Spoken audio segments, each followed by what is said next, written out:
언니가 세상을 떠난 지 벌써 6개월이 지났어. 웃음 많고 다정했던 우리 언니. 나랑 대판 싸우고 집을 나갔다가 그런 일을 당할 줄은 꿈에도 몰랐지. 왜 그런 사소한 일로 언니한테 모진말을 퍼부었을까. 끝내 미안해 그 한마디를 못했다는 게 매일 밤 나를 잠 못 들게 했어. 그러다 인터넷에서 이상한 걸 봤지. 나홀로 숨바꼭질? 죽은 자의 영혼을 부르는 강령술이라고? 에이, 말도 안 돼. 그런데 아주 만약에라도 정말 언니를 만나서 사과할 수 있다면. 마침 부모님은 언니 기일이라고 시골에 내려가셨고 주말 내내 이 넓은 집엔 나 혼자였지. 의식을 위해 내가 꺼내든 건 언니가 어릴 때부터 가장 아끼던 루비라는 인형이었어. 그래, 잊져야 본전이니까 한번 해보자. 언니의 분신과도 같은 그 인형의 배를 갈랐어. 그리고 그 안에 쌀 한 줌과 잘게 깎은 내 손톱을 넣었지. 첫 번째 술래는 나, 첫 번째 술래는 나, 첫 번째 술래는 나. 그리고 거실에 가서 숫자를 센 뒤 다시 돌아와 인형에게 찾았다라고 말하고 송곳으로 인형을 찔렀어. 두 번째 술래는 루비, 두 번째 술래는 루비, 두 번째 술래는 루비. 이제 네가 술래야. 나는 곧바로 소금물을 입에 머금고 언니 방에 들어가 언니가 나타나길 기다렸어. 그렇게 10분, 20분이 지났지. 뭐야. 아무 일도 안 일어나잖아? 역시 그냥 미신이었나?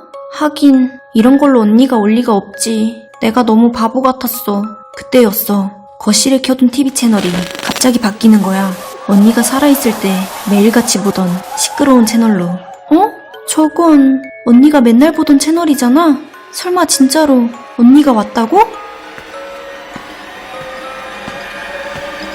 서아야, 거기 있어? 언니? 진짜 언니야? 나왔네.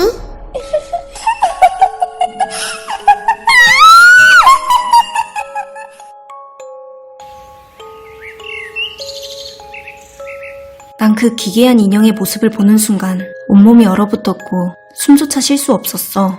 결국 그 압도적인 공포에 휩쓸려 그대로 기절하고 말았지. 뭐지? 꿈이었나? 인형은?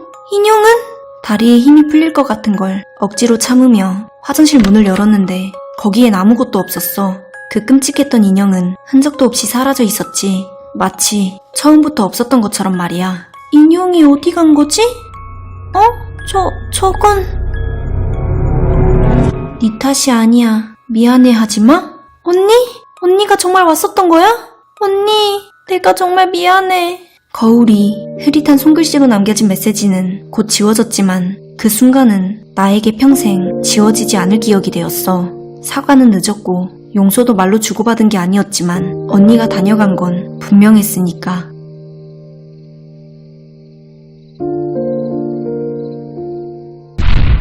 인형은 주인공이 나홀로 숨바꼭질 의식을 통해 불러낸 영혼이 깃든 존재였다. 언니를 만나고 싶다는 간절함은 금기의 문을 열었고 언니가 가장 아끼던 인형 루비는 영혼을 이어주는 통로가 되어버렸다. 의식은 죽은 언니를 부르긴 했지만 그와 동시에 다른 사악한 영혼까지 끌어들였고 그 영혼이 인형에 깃든 것이다.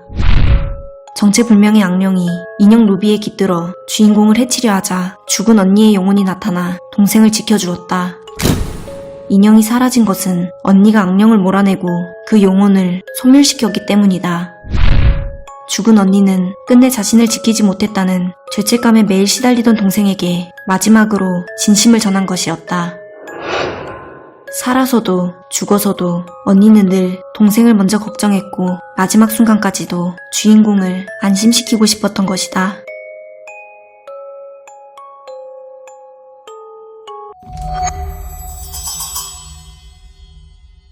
그날따라 되게 지루한 하루였어. 그러던 중 마침 친구한테서 연락이 왔지. 새로 생긴 방탈출 카페가 있는데 완전 대박이라는 거야. 야, 너 방탈출 좋아하잖아. 거기는 테마를 우리가 고르는 게 아니라 그냥 1번부터 3번방까지 있는데 직원이 랜덤으로 넣어주거든? 꼭 가봐. 후회하지 않을 거야. 랜덤? 테마를 고르는 게 아니라고? 좀 신기하긴 하네. 그럼 방탈출 고인물인 내가 빠질 수 없지.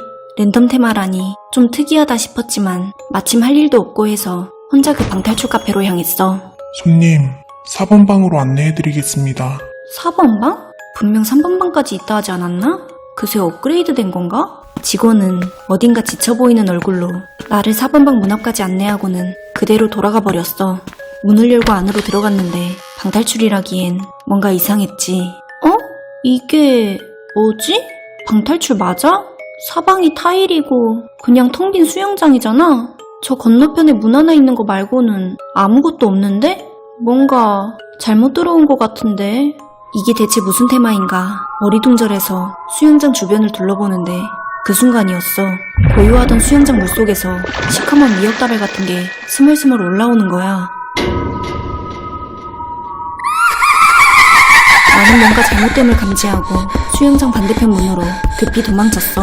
그런데 문 밖은 복도가 아니었지. 방이라고 하기엔 너무 넓은 숲이 눈앞에 펼쳐졌어. 여긴 어디야? 말도 안 돼. 방금 전까지 분명히 수영장이었는데 어떻게 숲이 나올 수가 있어? 완전히 멘붕에 빠져서 멍하니 서 있는데 어딘가에서 발소리가 들려왔어. 그리고 돌아본 그곳엔 망치를 든 남자가 이쪽을 향해 달려오고 있었어. 눈이 완전히 뒤집혀서 날 죽일 기세로 말이야. 너무 무서워서 그냥 앞만 보고 달렸지. 심장이 터질 것 같았어. 한참을 달리다 보니 저 멀리 작은 오두막이 보이더라고. 문 잘 잠긴 거 맞겠지? 헤이, 저러다 문 부서지겠어. 겁에 질린 채 오두막 안을 둘러봤는데 머리에 자루 같은 걸 뒤집어 쓴 사람이 덜덜 떨면서 앉아있는 거야. 그리고 그 앞 책상 위에는 쪽지 하나와 녹슨 칼이 놓여 있었어. 떨리는 손으로 쪽지를 집어들었지. 쪽지에는 의자에 앉아있는 자를 죽여야만 이 방에서 나갈 수 있다 라는 내용이 적혀 있었어. 패닉에 빠진 나는 한참을 고민한 끝에 그 쪽지에 있는 내용을 수행하기로 결심했지. 그러자 정말 거짓말처럼 오두막 벽에 새로운 문이 스르륵 나타났고 나는 허겁지겁 그 문을 열고 들어갔어. 이제 정말 끝이라고 생각하면서 잠깐, 여기 방금 그 오두막이랑 똑같잖아? 그런데 문 안쪽은 똑같은 오두막이었어. 방금 내가 사람을 죽였던 바로 그 오두막. 다른 점이 있다면 지저분한 피가 전부 사라지고 책상 위에는 새로운 쪽지와 칼이 놓여 있었다는 거야. 자루를 머리에 뒤집어 쓰고 의자에 앉아라. 그러면 이 방에서 나갈 수 있다? 이걸 머리에 쓰라고? 이걸 쓰면 정말 나갈 수 있는 거야?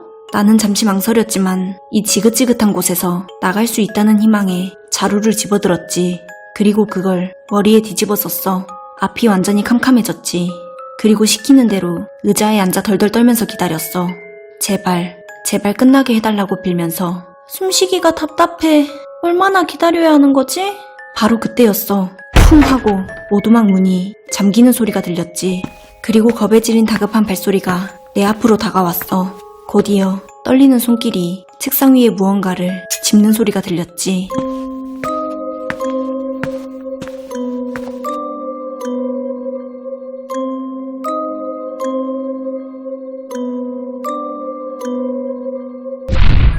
친구는 주인공에게 방탈출 카페를 설명할 때 1번부터 3번 방까지 있다고 했는데 주인공이 들어간 방은 4번 방이었다.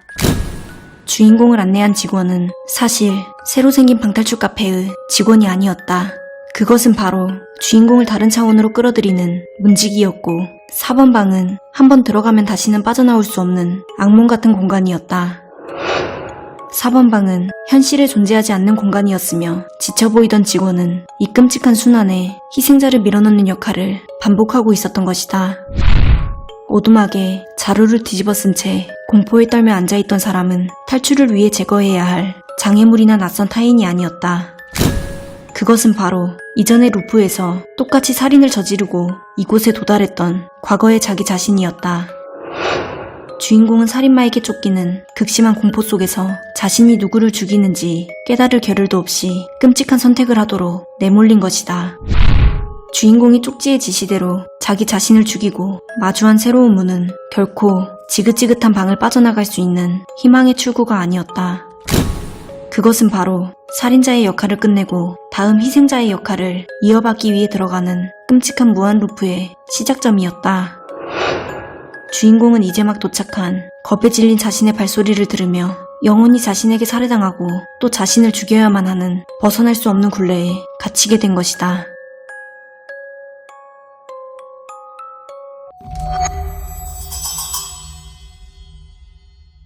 방과 후 학교는 조용해졌고 대부분의 학생들은 집에 간 뒤였어. 나도 이제 막 집으로 향하려던 참이었는데 저 녀석들은 집에 갈 생각도 없는 건지 꼭 붙어 앉아 핸드폰만 보고 있더라고. 야, 이거 봐봐. 이게 내가 전에 말했던 러브버그야. 이 벌레 한 쌍을 나눠 먹으면 영원히 사랑할 수 있다는데? 요즘 이 벌레가 잘 안 보여서 내가 힘들게 잡아왔어. 영원히 사랑할 수 있다고? 신기하다. 근데 얘는 무늬 같은 게 있네? 벌레라서 맛은 별로겠지만 한번 도전해볼까? 그게 무슨 멍청한 소리야. 그냥 벌레잖아. 그런 걸 어떻게 먹어? 딱 봐도 어그로그리잖아. 이걸 믿는다고? 넌 사랑을 몰라서 그래. 우리처럼 진짜 사랑하면 이런 거라도 잡고 싶어진다고. 안 그래, 민준아? 응, 난 지아 네가 좋다면 뭐든지 좋아. 네가 벌레를 먹는다고 하면 나도 먹을 수 있어. 우에, 똥 싸고 있네. 너희 진짜 진심이냐? 참, 어이가 없었지. 그런 멍청한 소리를 하는 지아나, 그걸 보고 신기하다며 같이 먹는 민준이나 정말 답이 없는 커플이라고 생각했어. 그렇게 며칠 뒤 점심시간에 만난 녀석들의 안색이 영 좋지 않았어. 얼굴은 창백하게 질려있고 손이랑 목에는 온통 붉게 긁은 자국들로 가득했지. 지아야, 밥 먹었어? 어? 근데 너희 얼굴이 왜 그래? 어디 아파? 아니, 괜찮아. 그냥 요즘 좀 피곤해서 그래. 이상하게 몸이 자꾸 가려워. 아무래도 그것 때문인 것 같아. 그거? 그게 뭔데? 아니야. 근데 희주야, 효과는 확실한 것 같아. 우린 정말 하나가 된 기분이야. 그 후로 일주일이 지나도록 지아와 민준이의 자리는 비어 있었어.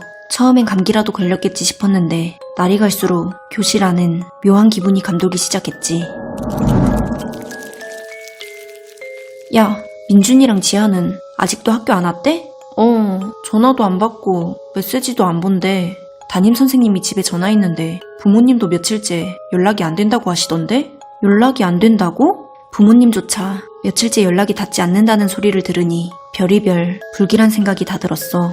내가 보낸 메시지 옆에 떠있는 숫자 1이 사라지지 않는 걸 보며 이건 단순한 장난이 아니라는 확신이 들었지. 결국 걱정을 이기지 못하고 지아의 집까지 찾아가고 말았어. 지아 집 현관문 주변엔 이상하게도 벌레들이 잔뜩 있었는데 전에 얘기했던 러브버그였지. 이게 다 뭐야? 근데 문이 왜 열려있지? 지아야, 집에 있어? 아무런 대답이 없자 혹시나 하는 마음에 들어가 봤는데 역하고 비릿한 냄새가 코를 찔렀어. 그리고 마치 벌레 사운드를 스피커로 크게 틀어놓은 듯한 소리가 어둠 속에서 들려왔지. 지아야? 나 희주인데 안에 있어? 지아를 불러봤지만 돌아오는 대답은 없었어. 난 마른 침을 삼키며 조심스럽게 안으로 들어섰지. 내 눈앞엔 사람만한 거대한 벌레 2마리가 서로의 몸을 단단히 결합한 채 붙어 있었어. 러브버그와 똑같이 생긴 검고 단단한 가피를 가진 놈들이었지. 그런데 그 벌레들의 머리에는 있어야 할 곤충의 머리 대신 기괴하게 변해버린 민준이와 지아의 머리가 붙어 있었어. 희주야, 우린 이제 하나야. 영원히 사랑할 수 있게 됐어.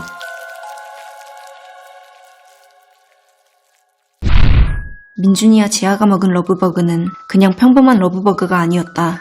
그것은 돌연변이 러브버그로 사람이 먹으면 그 몸속에서 자라며 숙주를 벌레로 변화시키는 기생생물이다. 특히 사랑, 집착, 강한 감정에 반응해 더 빠르게 변이를 일으킨다.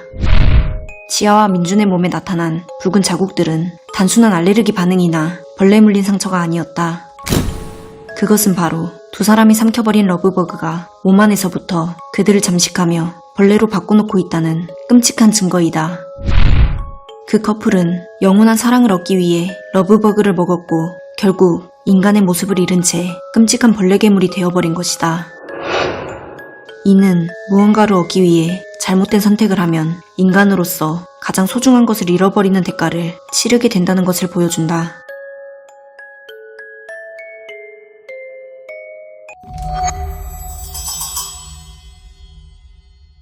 그날은 참 무더운 여름날이었어. 방학 숙제 때문이라며 누나를 얼마나 귀찮게 굴었는지. 사실 숙제는 핑계였고 그냥 시원한 계곡에서 놀고 싶었거든. 그 계곡에 도착하자마자 나는 정말 물 만난 물고기처럼 완전 신이 나서 누나를 막 불렀었지. 누나, 좀 빨리 와봐. 여기 물고기 진짜 많다니까? 알았어, 알았다고. 그렇게 소리 안 질러도 다 들려. 방학 숙제 때문에 오자고 한 거 맞아? 호들갑 떨기는. 그래도 이왕 왔는데 발이라도 담가야지.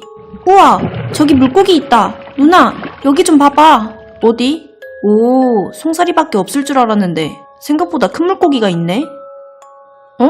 왜 그래? 또 어디 물고기 있어? 아니, 저 큰 돌 옆에 저거 뭐야? 뱀이야? 뱀? 어디? 우와, 저게 뭐야? 지렁이도 아니고 되게 신기하게 생겼다. 가까이 가지 마. 징그럽게 생겼잖아. 그냥 가자. 응? 싫어. 이거 사진 찍어서 친구들 보여주면 완전 특종일걸? 아니다. 아예 잡아가자. 내가 키우면서 관찰일지 쓸래. 미쳤어? 저런 걸 어떻게 키워? 헛소리 하지 말고 이제 가자. 아, 괜찮다니까. 내 방에서 키울 테니까 걱정하지 마. 나는 결국 누나의 반대를 무릅쓰고 그 녀석을 플라스틱 통에 고이 담아왔어. 왠지 모르게 엄청난 보물을 손에 넣은 기분이었지. 누나가 뭐라고 하든 신경 쓰지 않았어. 며칠이 지났을까 누나가 내 방에서 이상한 소리가 난다며 빨리 그 녀석을 버리라고 난리였지만 나는 그냥 물소리일 거라고 대수롭지 않게 넘겼지. 야, 너 아직도 그거 안 버렸어? 밤마다 어항에서 이상한 소리 나잖아. 무슨 소리? 그냥 물소리겠지. 근데 좀 이상하긴 해. 물고기 밥을 줘도 먹지도 않고 같이 잡아온 물고기들이 다 없어졌어. 뭐? 그럼 저 징그러운 녀석이 다 잡아먹기라도 했다는 거야? 설마. 근데 처음보다 몸집이 조금 커진 것 같기도 하고 밤만 되면 자꾸 날 뚫어져라 쳐다보는 기분이야. 소름 끼쳐. 좋은 말로 할 때 당장 갖다 버려. 알았어. 버리면 되잖아. 아깝다. 희귀종일 수도 있는데 화장실 변기에 넣고 물 내려. 그리고 다시는 이런 거 주워오지 마. 알겠어?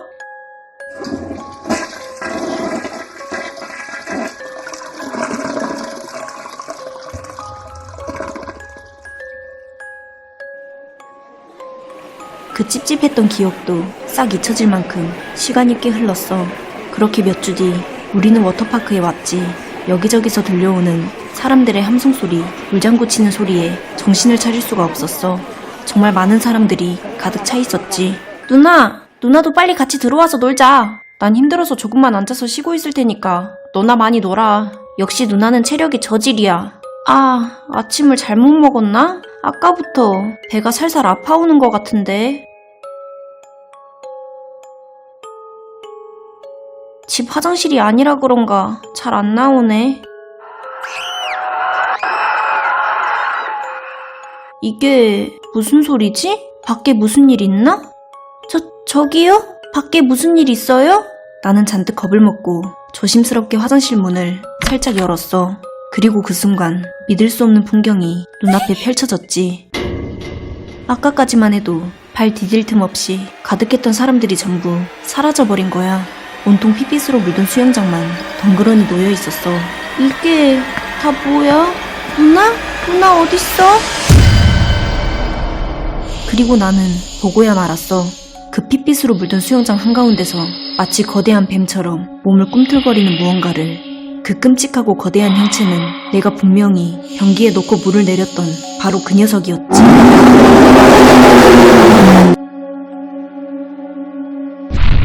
주인공이 계곡에서 가져온 그 생물은 단순히 신기하게 생긴 희귀 생명체가 아니었다. 그것은 바로 좁은 물길을 따라 이동하며 생명체를 양분 삼아 끝없이 성장하는 포식자였다. 그것은 처음에는 작고 신기한 모습으로 주인공의 호기심을 자극해 스스로를 더 넓고 먹이가 풍부한 환경으로 옮기도록 유도했던 것이다. 그것이 워터파크 수영장에 나타난 것은 결코 우연이 아니었다. 그것은 변기를 통해 들어간 하수도를 따라 본능적으로 가장 많은 먹잇감이 모여드는 최적의 사냥터를 스스로 찾아온 것이었다. 작은 어항 속 물고기들로 1차 성장을 마친 그것에게 수많은 사람이 모인 워터파크는 완전한 형태로 거듭나기 위한 최적의 장소였던 셈이다. 수영장을 가득 채웠던 사람들은 비명을 지르며 어디론가 도망친 것이 아니었다. 그들은 바로 폭발적으로 거대해진 그것에게 눈 깜짝할 사이에 잡아먹혀버린 것이었다. 핏빛으로 물든 수영장은 그 끔찍한 포식의 유일한 증거이며 주인공이 화장실에 있던 그 짧은 순간 그것은 수백 명의 인간을 양분 삼아 마침내 거대한 재앙의 완전한 형태로 성장을 마쳤던 것이다.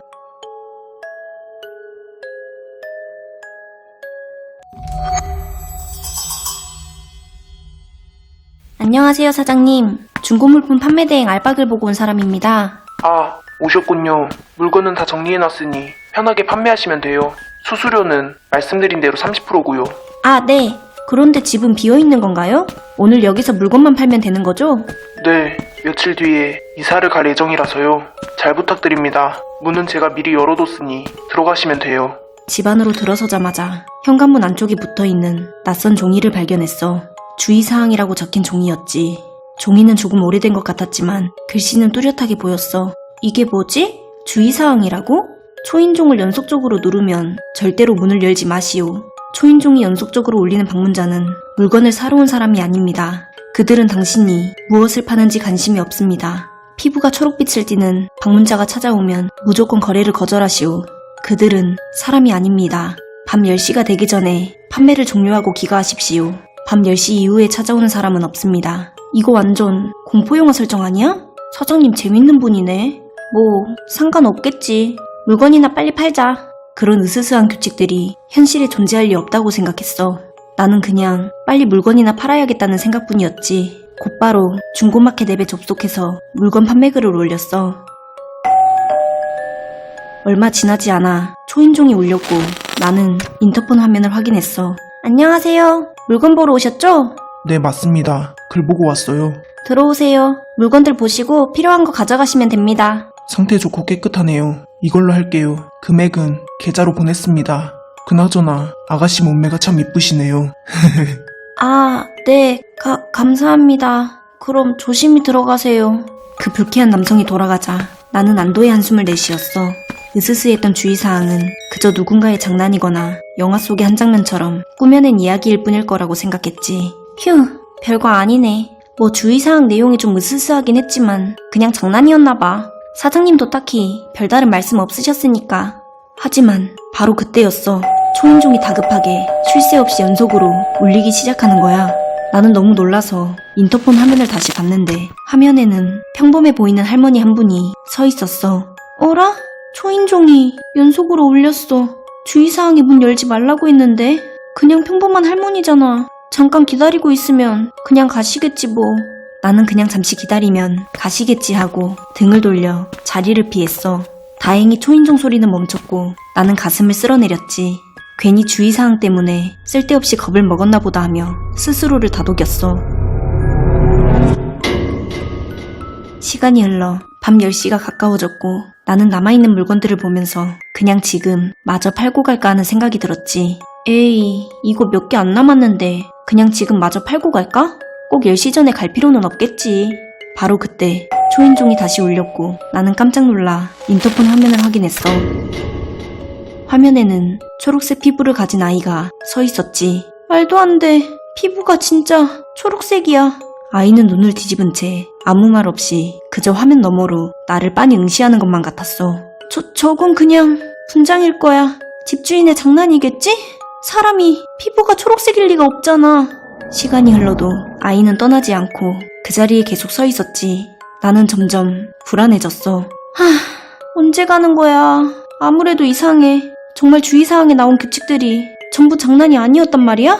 아이가 사라진 것을 확인하고서야 나는 드디어 안도의 한숨을 내쉬었어. 휴, 드디어 갔네. 무서워. 나도 이제 빨리 집에 가야겠다. 하지만 내가 안심했던 것도 잠시였어. 초인종이 다시 한번 울렸지.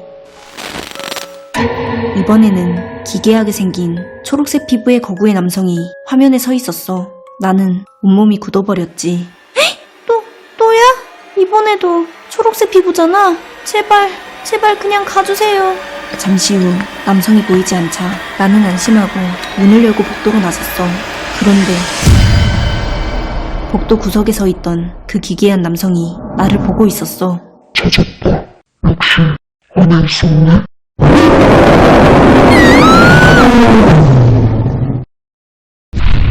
첫 번째 손님을 제외한 나머지 방문자들은 모두 주인공의 목숨을 노리는 존재였다. 특히 그 할머니는 겉보기엔 평범했지만 주의사항을 어기게 유도하는 교활한 존재였고 그들이 노린 건 바로 주인공이 주의사항을 어기고 스스로 문을 열도록 만드는 것이었다. 그 기괴하고 초록색 피부를 한 거구의 남성은 바로 주인공을 이 집에 끌어들인 집주인의 본 모습이었다.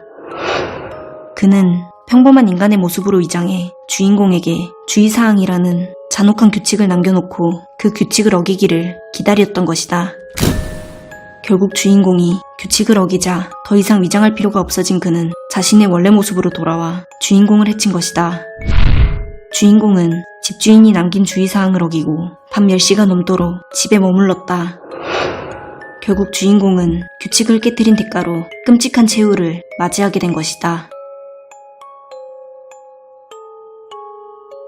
분신사바 본신사바 모이때 구다사이 여기에 오셨나요? 호기심 반 장난 반으로 친구 은비와 함께 학교에서 폐쇄된 미술실을 찾아갔어. 오래전부터 그 미술실에서 안 좋은 사건이 있었다는 소문이 돌고 있었지. 특히나 분신사바를 하면 귀신이 나타난다라는 괴담은 우리들 사이에서 유명했어. 그런 괴담이 진짜인지 아닌지 확인해보고 싶은 마음도 있었지. 오, 생각보다 으스스한데 이거 진짜 귀신 나오는 거 아니야? 귀신은 무슨, 그냥 재미로 하는 거지. 빨리 해보자.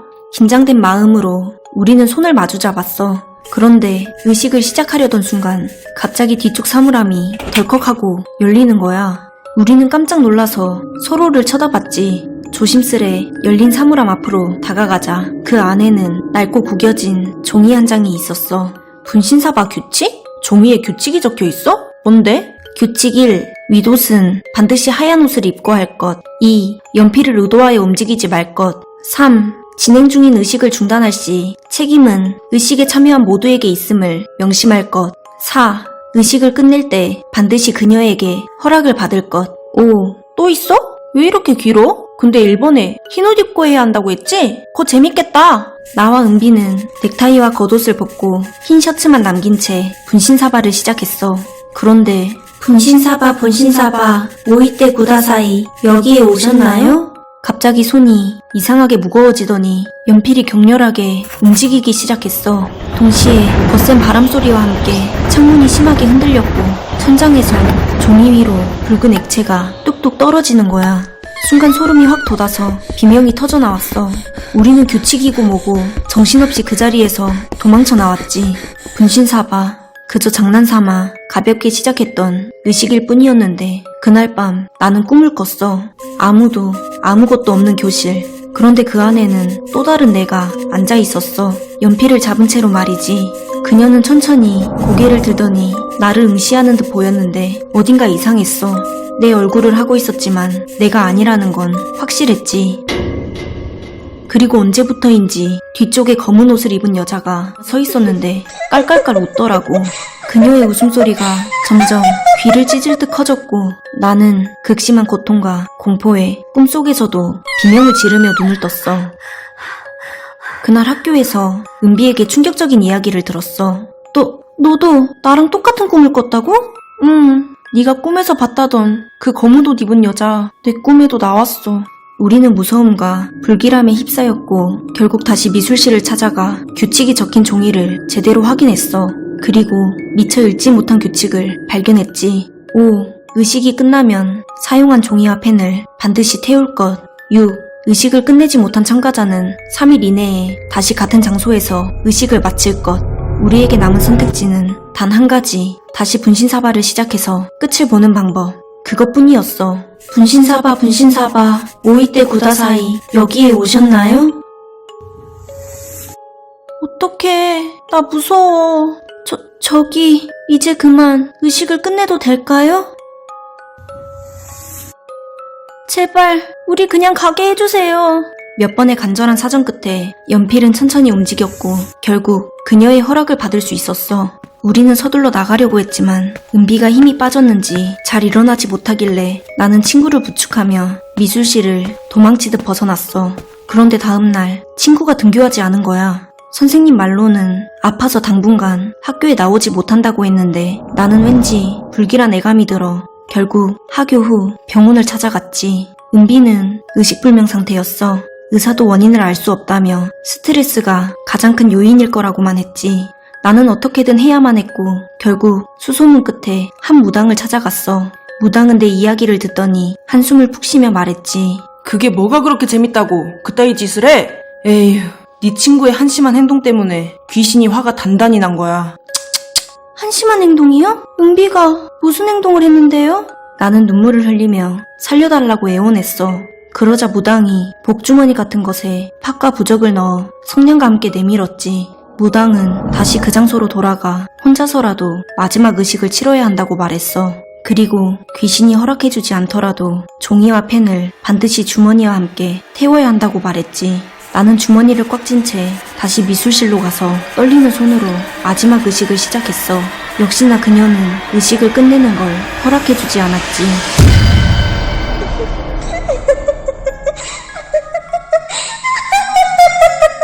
너무 두려웠지만 침착하게 무당이 준 주머니를 꺼내들었어. 그러자 귀신이 나에게 서서히 다가왔고 나는 재빠르게 종이와 펜에 불을 붙였지. 그 불길이 커질수록 귀신의 몸은 점점 희미해졌고 마침내 귀신은 사라졌어.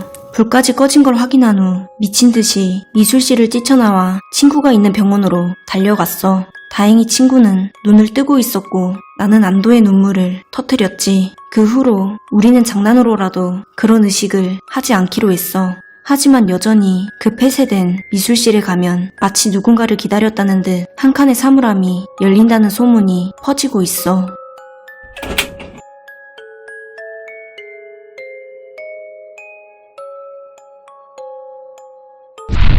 분신사바는 일종의 강령술로 귀신을 불러내어 질문에 답을 듣는 의식이다. 이 의식에는 몇 가지 규칙이 존재하는데 그 규칙 중 하나라도 어길 시 안 좋은 결과를 초래하게 된다. 의식을 시작하자마자 갑자기 천장에서 붉은 액체가 종이 위로 떨어졌다. 이는 단순한 현상이 아니라 귀신이 이곳에 도착했음을 알리는 신호였다. 그날 밤 주인공과 친구는 같은 꿈을 꾸었다. 이 현상은 분신사바 규칙 4번을 어겼기 때문에 발생한 것이다. 규칙 4번에 따르면 의식을 끝낼 때 반드시 그녀에게 허락을 받아야 한다. 하지만 두 사람은 허락 없이 도망쳤다. 그 결과 귀신은 그들을 놔주지 않았고 같은 꿈을 꾸게 함으로써 귀신의 소나기에서 벗어날 수 없도록 만든 것이다. 다시 미술실로 돌아간 두 사람은 의식을 끝내기 위해 간절히 귀신에게 허락을 구했다. 그리고 마침내 연필이 움직이며 허락을 받은 듯 보였다. 하지만 사실 귀신이 허락한 것이 아니었다. 친구 은비는 너무 무서워서 귀신이 허락해주기를 기다리지 못하고 스스로 연필을 움직였다. 이 행동은 분신사바 규칙 2번을 어긴 것이며 그로 인해 귀신은 분노했고 이러한 결과를 초래했다.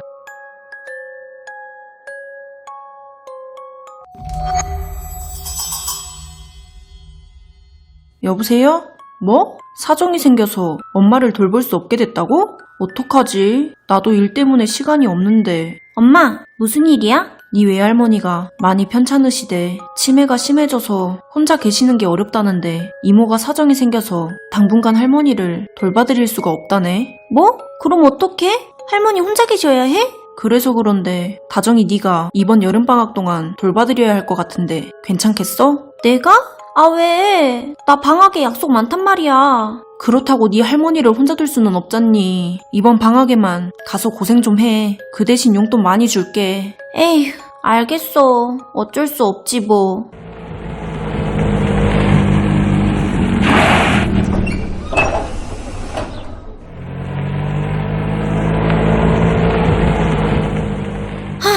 여기서 방학 동안 혼자 뭐하고 놀지? 아이고, 우리 다정이 왔냐? 네, 할머니. 잘 지내셨어요? 근데 왜 밖에 나와 계세요? 밤마다 이상한 소리가 들린다. 다정이 너는 밤에 절대 밖에 나가지 말거라. 낯선 목소리가 들려도 문을 열어주면 안 된다. 밤에요? 네, 알겠어요. 환청까지 들으시는 걸 보니 진짜 치매가 심해지셨나 보네. 그 아이가 또 날 부르는구나. 그 아이가 또 날 불러. 뭐야? 이게 무슨 소리야? 할머니? 그 아이가 날 부른다. 할머니, 그게 무슨 소리야? 도대체 누가 할머니를 부른다는 거야? 네 엄마 목소리인데 문이 열려 있는데도 안 들어오고 자꾸 날 부르는구나. 내가 나가봐야겠어. 할머니, 안 돼요. 이 시간에 어딜 가시려고요?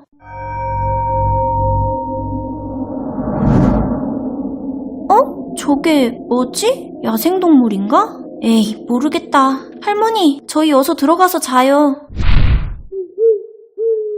할머니! 할머니? 할머니 어디 계세요? 이건 할머니 신발 자국이잖아. 도대체 이 밤에 어딜 가신 거야? 할머니! 할머니! 나 여기 있다. 나정아, 나 좀 도와주렴. 할머니? 어디 계세요? 제가 그쪽으로 갈게요. 안 된다. 그거 네 할머니 아니야. 네? 하지만 저건 분명 저희 할머니 목소리라고요. 근데 누구세요? 나는 이 마을의 이장이란다. 이 산에는 오래전부터 사람 목소리를 흉내내는 무언가가 있단다. 그 존재에게 홀린 노인들이 자주 실종되곤 하지. 오늘은 날이 너무 어두우니 내일 날이 밝으면 같이 찾아보는 게 좋을 것 같구나. 네? 네, 알겠어요. 내일 찾으면 할머니를 못 찾을지도 몰라. 혼자 조금이라도 찾아봐야겠어. 할머니! 저 왔어요! 할머니! 날 구하러 왔구나. 할머니 여기 있단다. 다정아, 여기다. 어서 여기로 오거라. 할머니?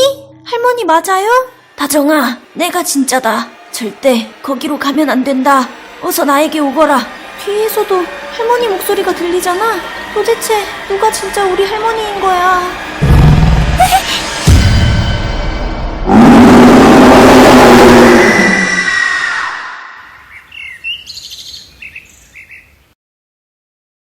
어? 할머니 신발이잖아. 이게 도대체 어떻게 된 거지? 날이 밝으면 찾자고 당부했거늘 기어코 혼자 찾으러 나섰구나. 아무튼 무사해서 다행이다. 할머니, 저희 할머니는요? 아마도 그 존재에게 희생당한 네 할머니가 너를 구하기 위해 세상을 떠나지 못하고 널 지켜주신 것 같구나. 나는 할머니의 희생 덕분에 무사히 집으로 돌아올 수 있었다. 그리고 할머니는 가끔 내 꿈에 나타나 나를 꼭 껴안아 주시고는 한다.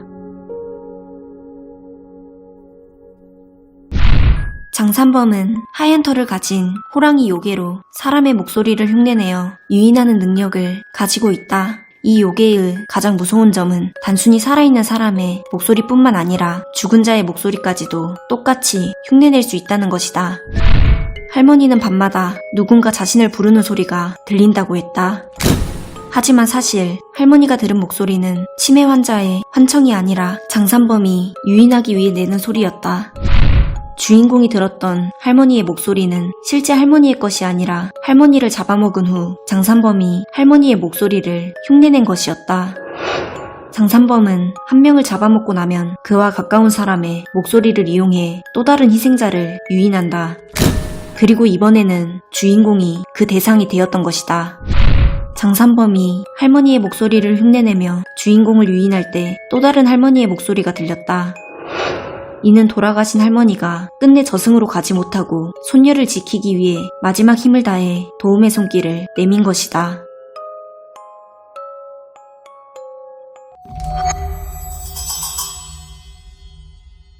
아, 드디어 퇴근이다. 집에서 맥주 한 캔 마셔야지. 어? 찹쌀이? 찹쌀아, 언니 기다리고 있었어? 배고프지? 언니가 간식 줄게. 네가 우리 동네에 나타나서 또 돌아다니기 시작한 게 엊그제 같은데 벌써 이렇게 많이 컸네? 도대체 이렇게 이쁜 애를 누가 버린 거야? 어? 저게 뭐지? 이건 쌍안경이잖아? 이게 왜 여기에 버려져 있지? 오, 잘 보인다. 이거 괜찮은데? 에휴, 저 아저씨는 또 술 취해서 저러고 있네. 저기로는 안 지나가야겠다. 어? 저 고양이 둘은 맨날 붙어 다니는 게 커플인가? 귀여워.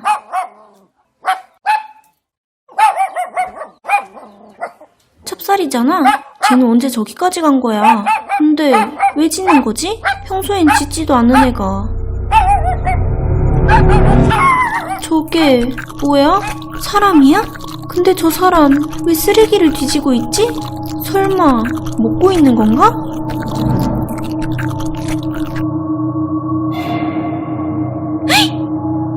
설마 날 본 거야? 이 거리에서? 에이, 아닐 거야.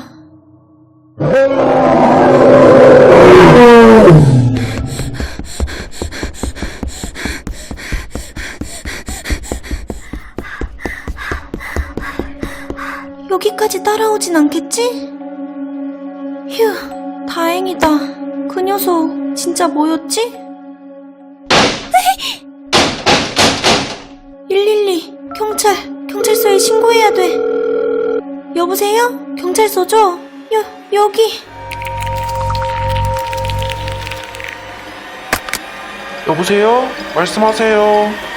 여보세요? 장난 전화 하시면 안 됩니다.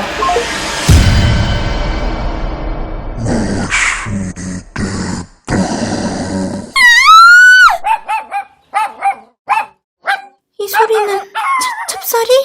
안 돼! 오지 마! 찹쌀아! 도망쳐!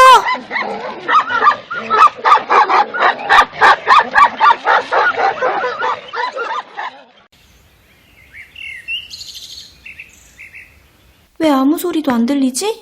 이제 간 건가? 찹쌀아! 도망치지. 여긴 왜 왔어? 언니랑 빨리 병원 가자.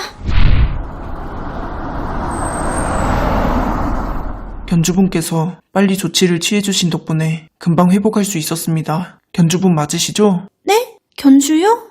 네, 제가 견주예요. 찹쌀아, 날 구해줘서 고마워. 우리 앞으로 행복하게 살자. 이제 내가 널 지켜줄게.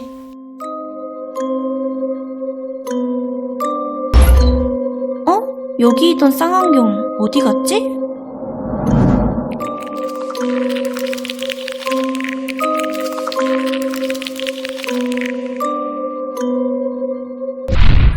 주인공은 평소처럼 퇴근하던 중 벤치 아래에서 먼지가 낀 쌍안경 하나를 발견한다. 별다른 의심 없이 쌍안경을 들여다보지만 그 순간부터 모든 일이 시작된 것이다.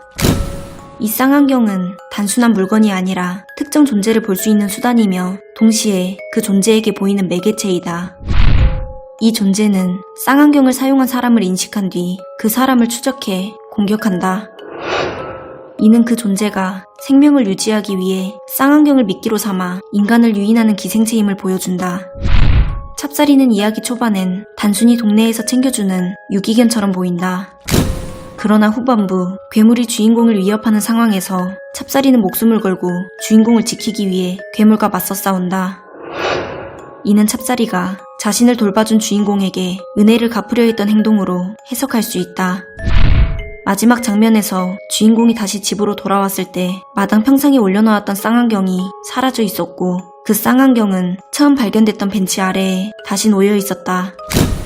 이는 괴물이 주인공을 먹는 데 실패했기 때문에 다음 희생자를 유인하기 위해 쌍안경을 원래 위치에 되돌려 놓은 것이다.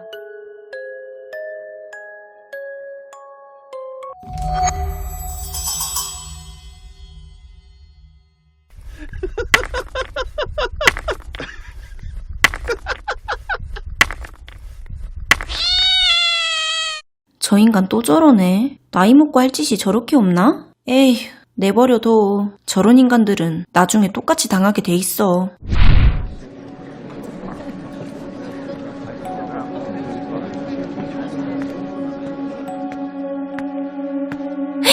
이게 대체 무슨 일이야? 누가 새끼 고양이한테 이런 짓을... 야, 혹시 그 자식이 그런 거 아니야? 아, 왜 고양이한테 매일같이 돌 던지던 자식 있잖아. 설마 그 정도로 정신병자였다고?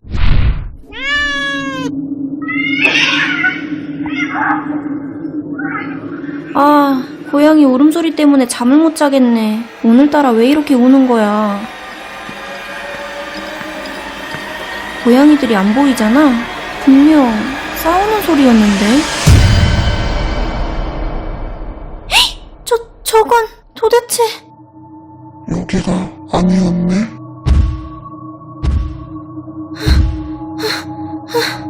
고양이가 말을... 내가 헛것을 본 건가?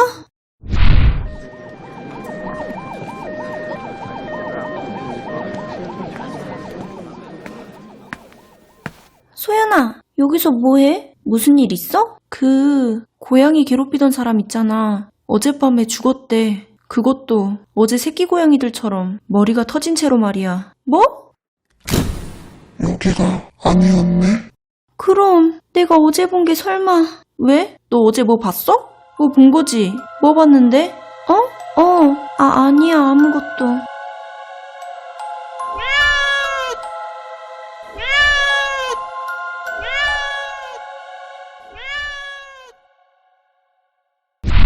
마지막 장면에서 주인공 뒤에 조용히 앉아있던 검은 고양이는 단순한 동물이 아니었다.